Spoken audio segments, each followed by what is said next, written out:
he's in with convicts who are twice as old and twice as violent. Fights break out routinely, mostly over contraband, like cigarettes. The tobacco in the yard, it creates a problem because now the races are fighting for the right to sell it, the right to move it, and the right to have it. For officers like Sergeant Irby, cracking down on contraband is a daily struggle. At times, only 2 officers patrol the entire yard of 800 male inmates. This means there are plenty of ways for enterprising inmates to bring contraband onto the yard. There are hundreds of inmates out there on the yard, but hundreds go to work. They go to work as trustees working out on the grounds. So whatever they see on the ground or find, they can bring that back. If Merlino plans on being free in 6 months, he'll need to steer clear of the contraband trade. The strategy is pretty much just to lay low and keep to myself. I mean, there's a few people that I talk to, but pretty much not get in debt with anybody and just get through my time as quick as possible. But it won't be easy. He now spends all of his time with the white racial group called the Woods. The group provides Merlino with protection, and in the open spaces of Tent City, with no place to hide, Merlino needs all the protection he can get. But being accepted by the Woods is a double-edged sword. Several members of the Woods are active contraband dealers. They have ways of drawing new inmates into the trade. Today, an inmate named Tripod invites Merlino to join in a game of spades. Inmates usually gamble for commissary items, and sometimes contraband. If Merlino ends up in debt, he may have to pay up by performing a service for other inmates, like smuggling black market goods. What starts as a friendly game turns tense when Merlino starts losing. I think he switched the books up, though, dog. Because it was that book right there. It was that book right there, though, dog. I know. How am I supposed to know which one's first? How am I supposed to know? Because that's the whole thing. Nobody says spades is a clean game. When there's items on the table, I'm all about winning. What Merlino doesn't realize is that Tripod is being closely watched by the detention officers. The word on the yard is that Tripod is a major player in the illegal tobacco trade. What tent you live in, sir? Yeah, so you were in the wrong yard, weren't you? Yes, sir. Okay, so you're in the wrong yards. Why don't you go ahead and jump up on the fence over there? Look at Tripod. What's up, Tripod? What'd you do, Tripod? See what else you got on you. They search him at every opportunity. Anything else? No, you sir. need to know about? No, sir. Put that out of your pocket. Let me see it. It's smoking again. Let me see your hands. And check his fingernails for nicotine stains. No smoke in my yard, sir. It's a good way to go away. If Merlino gets pulled into illegal activity, under the terms of his court deal, his short jail term could turn into 12 years in prison.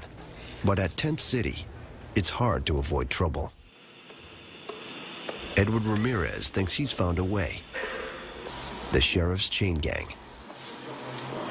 Like all Maricopa County inmates, he prepares for his day by putting on jail-issued pink clothing.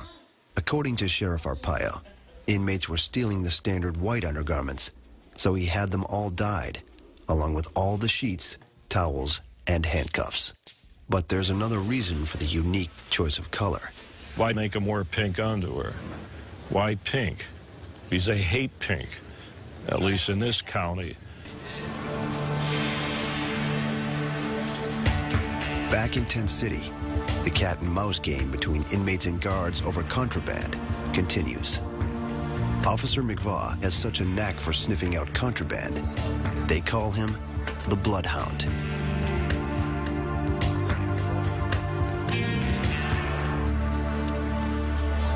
In the open environment of Tent City, tobacco could be anywhere. Today he is training a new officer, Cox. He takes the rookie with him on his daily rounds. Suddenly, McVaugh smells smoke coming from one of the tents. He ducks inside and confronts the inmates. Everybody outside, grab fence, let's go. Basically, inmates were smoking in a tent. They all decided to scatter. Some of them, they want to run another tent. So we're going to start with one tent and continue through until we find what we're looking for. The officers raid the tents. They'll confiscate any illegal property they find. This is all stuff that they can't have. They've taken the soap and altered it to make dominoes. Everybody else out here in the church until I find them. McVaugh knows someone's hiding tobacco, and he's determined to find it. They'll tear open the mattress and they'll hide, they can put a pouch of tobacco in there, lighter. The DOs find nothing in the first 2 tents they search. But Officer McVaugh is not done yet, and Merlina's tent is next.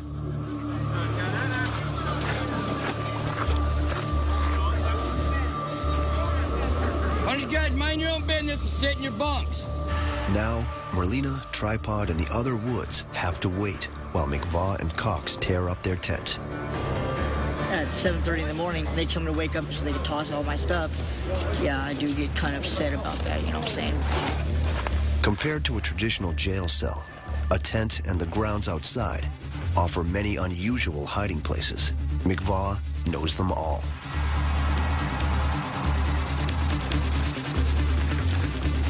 Contraband can be hidden under rocks, stashed in tent folds, or wedged behind support poles.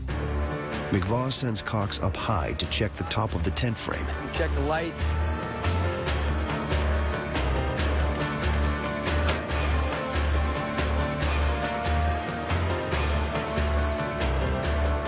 The rookie finds something. McVaugh. McVaugh. On top of the light box, there's a small plastic pouch. Good catch.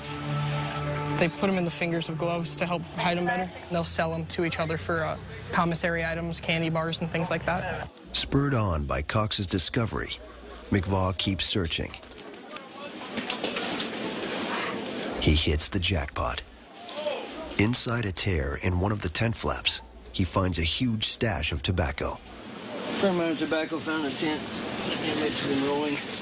If McVaugh can figure out whose it is, they'll be thrown in the hole. 23-hour-a-day lockdown for 30